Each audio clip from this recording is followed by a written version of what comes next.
پیش خدمت ہے مایہ ناز مصنف شوکت صدیقی کے قلم سے معاشرے کے سرد و گرم اور تلخ و شیریں حقائق کو اجاگر کرتی انعام یافتہ ناول خدا کی بستی راجا اور نوشا کی کہانی۔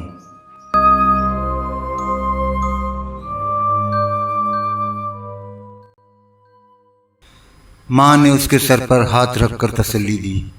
رو نہیں بیٹی، اور اس کے سر پر آہستہ آہستہ ہاتھ پھیرنے لگی۔ سلطانہ نے اس کی بات کا کوئی جواب نہ دیا، وہ سسکیاں بھرتی رہی۔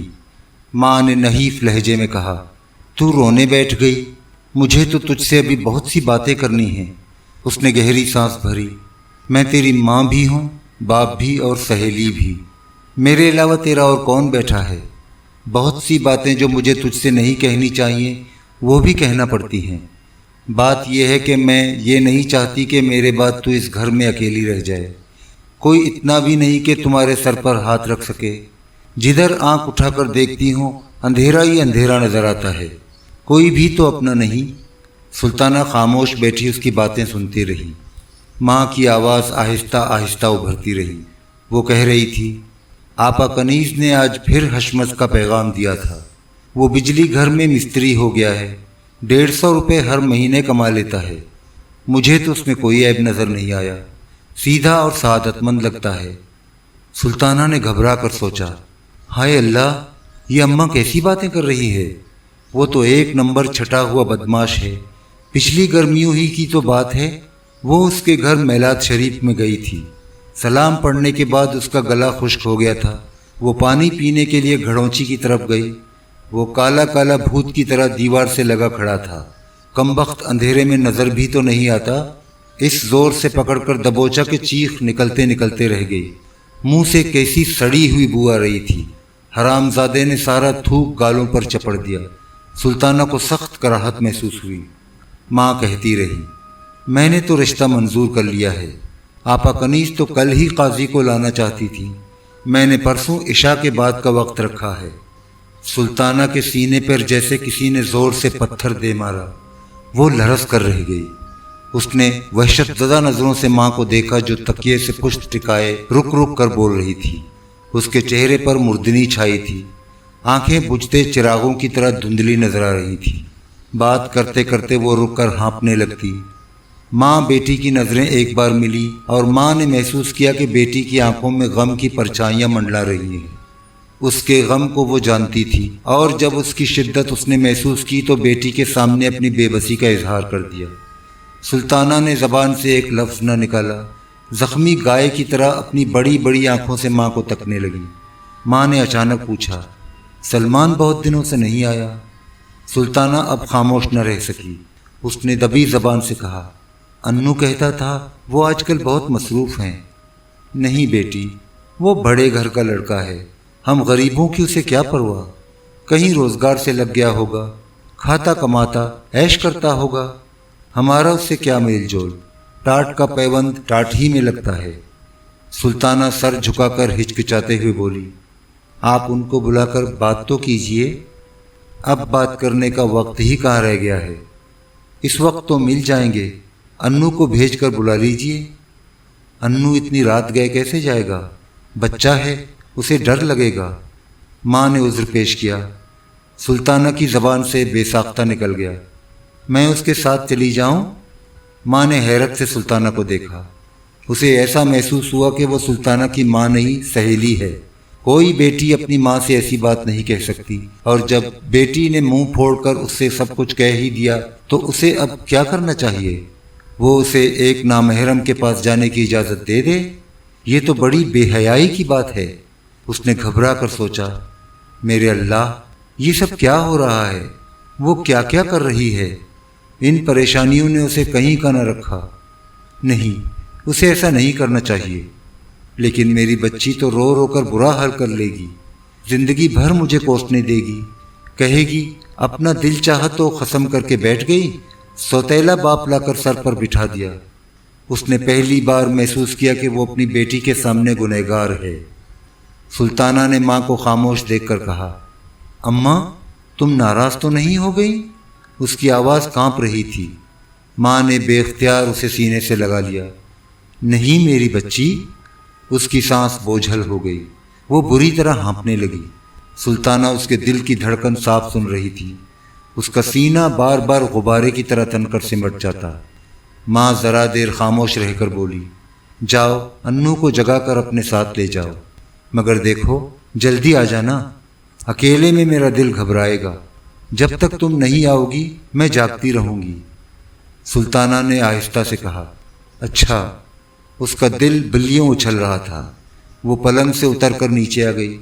جب وہ کمرے سے جانے لگی تو ماں نے ایک بار پھر ٹوکا، دیکھو جلدی آ جانا۔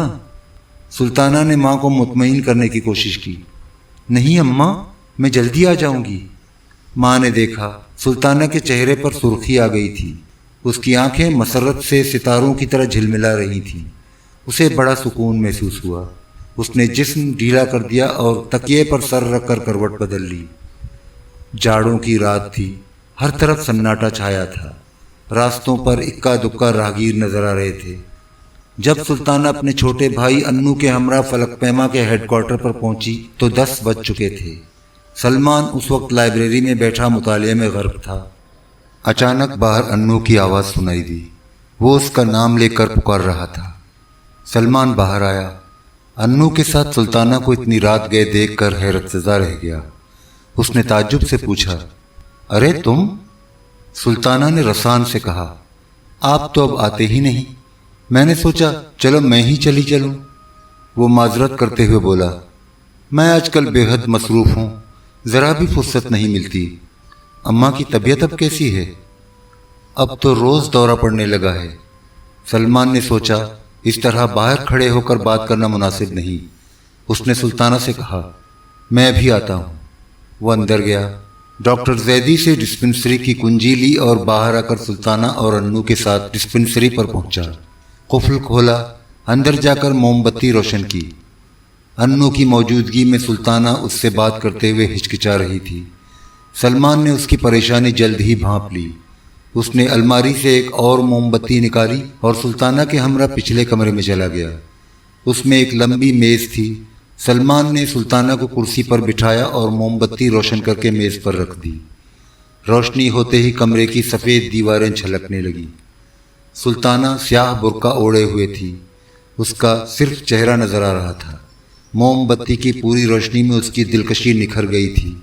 لامبی لامبی پلکوں کے سائے میں اس کی آنکھیں گھنے درختوں سے ڈھکی ہوئی جھیلوں کی طرح شفاف نظر آ رہی تھی۔ سلمان لمحہ بھر تک اس کے تابندہ چہرے کو تکتا رہا، پھر اس نے پوچھا، یہ بتاؤ اتنی رات گئے تم کیسے یہاں آئیں؟ وہ آہستہ سے بولی، میں اس وقت یہ معلوم کرنے آئی ہوں کہ آپ نے میرے بارے میں کیا سوچا۔ اس نے نگاہیں اٹھا کر سلمان کی جانب نہیں دیکھا۔ سلمان تذبذب میں پڑ گیا، وہ کسی ایسی بات کے لیے بالکل تیار نہ تھا۔ دراصل اب تک اس نے سلطانہ کے متعلق سنجیدگی سے غور ہی نہیں کیا تھا۔ وہ خاموش بیٹھا سوچتا رہا کہ اس کی بات کا کیا جواب دے۔ اسے خاموش پا کر سلطانہ کا دل کسی نامعلوم خوف سے دھڑکنے لگا۔ اس نے رک رک کر کہا، اب شاید مجھے اس طرح گھر سے نکلنے کی اجازت نہ ملے۔ کیوں؟ سلمان نے پوچھا۔ سلطانہ نے ہچکچاتے ہوئے کہا، اماں میری شادی کر رہی ہیں۔ سلمان کو اس کی بات پر یقین نہ آیا۔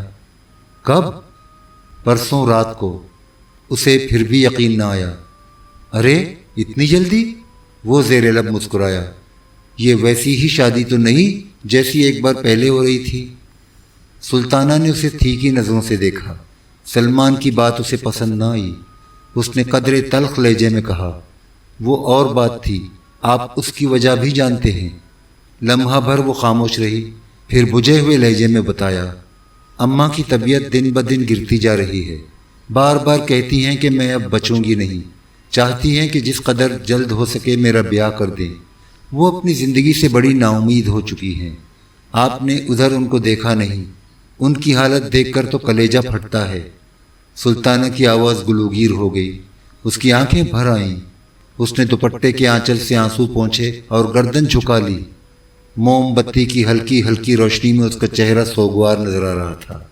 سلمان نے خاموش نظروں سے سلطانہ کے غمگین چہرے کو دیکھا اور سوچنے لگا کہ یہ بھولی بھالی معصوم لڑکی جو سرما کی اس سنسان رات کو اس سے ملنے آئی ہے، اسے پسند ہے۔ وہ اس سے محبت بھی کرتا ہے، لیکن کیا وہ اس کے لیے فلک پیما چھوڑ سکتا ہے؟ اس جماعت کو جس میں شامل ہونے کے بعد اس نے تہیہ کر لیا تھا کہ وہ اپنی زندگی کی ڈگر بدل دے گا۔ یہ زندگی کو ایک نئے سانچے میں ڈھالنے کی لگن تھی، جس میں اس کے ارمان، اس کی خوشیاں اور اس کے غم پھیل کر لاکھوں انسانوں میں بٹ گئے تھے۔ یہ ایک اسکائی لارک کی زندگی تھی جس کا نصب العین خدمت خلق تھا، عوام کی بھلائی اور بہتری کے لیے سرگرم عمل رہنا، پسماندگی اور استحصال کے خلاف جد و جہد کرنا۔ اس کے ذہن کو جھٹکا سا لگا، سلطانہ سے شادی کرنے کے بعد وہ اسکائی لارک نہ رہ سکے گا، اسے فلک پیما چھوڑنا پڑے گا۔ وہ ایک بیوی کا شوہر بن جائے گا، پھر اسے اپنی ضروریات پوری کرنے کے لیے ملازمت کرنا پڑے گی۔ چند سال بعد وہ باپ بن جائے گا، اس کے اخراجات بڑھ جائیں گے، اس کو اور زیادہ کمانا پڑیں گے۔ ایک بچہ، دوسرا بچہ، کئی بچے، آمدنی، زیادہ آمدنی، یہ سلسلہ ساری زندگی چلتا رہے گا۔ صبح سے شام تک ایک ہی فکر، ایک ہی چکر۔ دنیا میں کروڑوں انسان پیدا ہوتے ہیں اور اسی چکر میں ساری عمر پھنسے رہتے ہیں، اور ایک روز ایک بیوی کو، چند بچوں کے بچوں کو روتا بلکتا چھوڑ کر اس دنیا سے سدھار جاتے ہیں۔ زندگی کائنات کی طرح وسیع ہے، ہر لمحہ، ہر گھڑی ارتقا پذیر ہے، وہ اس قدر محدود نہیں ہو سکتی۔ تو کیا وہ اس لڑکی کو جس کے لیے کبھی رویا بھی تھا، پاگلوں کی طرح پریشان رہا تھا، کسی دوسرے کو سونپ دے؟ کیا مذائقہ ہے؟ زیادہ سے زیادہ یہی ہوگا کہ وہ اس کی زندگی کی ایک المناک یاد بن جائے گی، اور ایسی یادیں اس وقت حملہ آور ہوتی ہیں جب زندگی میں جدوجہد نہیں رہتی، جب آدمی تھک جاتا ہے، اپنی ذات کے حصار میں قید ہو جاتا ہے۔ لیکن اس کے سامنے تو بہت بڑا پروگرام ہے، اتنا بڑا پروگرام کہ اگر ایسی کئی زندگیاں ملیں تب بھی اس کا مشن ختم نہیں ہوگا۔ دیر تک کمرے میں گہری خاموشی رہی، پھر اسی گہری خاموشی میں سلطانہ کی آواز ابھری، ایسا لگتا ہے کہ میں نے یہاں آ کر آپ کو پریشان کر دیا۔ سلمان کا سلسلہ خیالات منقطع ہو گیا، اس نے چونک کر کہا، نہیں، ایسی کوئی بات نہیں۔ وہ صرف مسکرا کر رہ گئی۔ سلمان نے پوچھا، جس کے ساتھ اماں نے تمہارا رشتہ طے کیا ہے وہ کیا کرتا ہے؟ بجلی گھر میں مستری ہے۔ تمہارا رشتہ دار ہے؟ ہاں، سلطانہ نے مختصر جواب دیا۔ اماں کو پسند ہے؟ کہتی تو وہ یہی ہیں۔ سلطانہ بغیر سوچے سمجھے سلمان کے ہر سوال کا جواب دیتی چلی گئی۔ سلمان نے ذرا دیر تک سوچا، پھر اس نے کہا، میرا خیال ہے کہ تم اس سے شادی کر لو۔ سلطانہ کو ایسے محسوس ہوا گویا کمرے میں جلتی ہوئی موم بتی کی لو بھڑک کر بجھ گئی ہے۔ اس کے چاروں طرف تاریکی کا جال پھیل گیا ہے، اور اس گھپ اندھیرے میں وہ آہستہ آہستہ ڈوبتی جا رہی ہے، اترتی جا رہی ہے۔ اس سے کچھ بھی نہ کہا گیا، وہ دم بخود بیٹھی رہی۔ سلمان نے سنبھلے ہوئے لہجے میں کہا، یہ ہم دونوں ہی کے لیے بہتر ہے۔ سلطانہ نے دل گرفتہ ہو کر سوچا، میں یہاں کیوں آئی؟ مجھے یہاں نہیں آنا چاہیے تھا۔ کم سے کم یہ بات تو نہ سنتی جس نے اس کا کلیجہ چیر ڈالا۔ یا اللہ، یہ کیسی تکلیف ہے، یہ کیسا دکھ ہے، میں کیا کروں؟ ہائے، میں کیا کروں؟ اس نے محسوس کیا کہ کہیں وہ بے ہوش نہ ہو جائے، کہیں وہ لڑکھڑا کر گر نہ پڑے۔ گھبرا کر وہ جلدی سے کھڑی ہو گئی اور اکھڑی ہوئی آواز میں بولی، اب میں چلوں گی۔ سلمان نے اسے روکنے کی کوشش نہیں کی، نرم لہجے میں بولا، دیکھو سلطانہ، بات یہ ہے۔ لیکن سلطانہ نے اس کی کوئی بات نہ سنی، آہستہ سے کہا، بات تو اب ختم ہو چکی۔ وہ کھوئی نظروں سے سلمان کو تکنے لگی۔ اس نے گہری سانس لی، سلمان کے قریب گئی اور اس کے چہرے کو دونوں ہاتھوں کی ہتھیلیوں میں لے لیا، جھکی، اس کی پیشانی کو چوما اور علیحدہ ہو گئی۔ نہ روئی، نہ اس نے زبان سے ایک لفظ نکالا، چپ چاپ دوسرے کمرے میں آ گئی۔ انو بیٹھا اونگ رہا تھا، اسے دیکھ کر چونک پڑا۔ سلطانہ نے اسے اپنے ساتھ لیا اور ڈسپنسری سے باہر جانے لگی۔ سلمان اس کے پیچھے پیچھے چل رہا تھا۔ اس نے کہا، چلو میں تم کو گھر تک چھوڑاؤں، رات بہت گزر چکی ہے۔ سلطانہ نے اس کی جانب دیکھے بغیر جواب دیا، نہیں، میں اس سرد رات میں آپ کو تکلیف نہیں دینا چاہتی۔ اس کی آواز تھرا رہی تھی، شاید وہ رو رہی تھی۔ مزید بات چیت نہ ہوئی، سلطانہ چپ چاپ باہر آ گئی۔ دونوں بہن بھائی آہستہ آہستہ چلتے ہوئے آگے بڑھ گئے۔ ہر طرف گہری خاموشی تھی، سناٹا تھا، رات اور بھیگ چکی تھی،